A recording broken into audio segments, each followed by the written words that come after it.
మంత్రి సత్యకుమార్ కాన్వాయ్ ఉదయాన్నే ధర్మవరంలోని coffee hotel వద్ద ఆగింది. ప్రజలు అధికారులతో కలిసి కాఫీ తాగుతూ మంత్రి ముచ్చటించారు. ప్రజల సమస్యలను తెలుసుకున్నారు. తక్కువ ధరకే బంగారు బిస్కెట్లిస్తానని పల్నాడు జిల్లా పిడుగురాళ్లలో ఓ వ్యక్తి పలువురి వద్ద డబ్బు తీసుకుని పరారైనట్లు బాధితులు చెబుతున్నారు. దాచేపల్లి, కారంపూడి, సత్తెనపల్లి, నర్సరావుపేటకు చెందిన కొందరు నుంచి కోట్లు వసూలు చేసినట్లు తెలిపారు.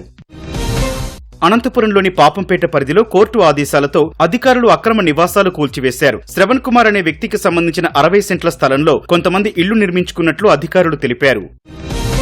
ఏలూరు జిల్లాలో ఈ నెల 24న పొగాకు కొనుగోళ్లు ప్రారంభించనున్నట్లు అధికారులు తెలిపారు. జంగారెడ్డిగూడెం, కొయ్యలగూడెం, గోపాలపురం, దేవరపల్లి వేలం కేంద్రాల్లో పొగాకు కొనుగోలు చేయనున్నట్లు వెల్లడించారు. అయితే మరో కేంద్రం ఏర్పాటు చేయాలని రైతులు కోరారు. అనంతపురం జిల్లా కళ్యాణదుర్గంలోని కంబదూరు బైపాస్ రోడ్డు సమీపంలో యువకుడు అనుమానాస్పద స్థితిలో మృతి చెందాడు. మృతుడు వాహన డ్రైవర్ చిరంజీవిగా పోలీసులు గుర్తించారు. ఎన్టీఆర్ జిల్లా ఇబ్రహీంపట్నం ఫెర్రీలో రౌడీ షీటర్ దారుణ హత్యకు గురయ్యాడు. మృతుడు కంచికచెర్లకు చెందిన వెంకటేష్ గా పోలీసులు తెలిపారు. స్నేహితులతో కలిసి మద్యం తాగిన సమయంలో జరిగిన గొడవ హత్యకు దారితీసినట్లు వెల్లడించారు.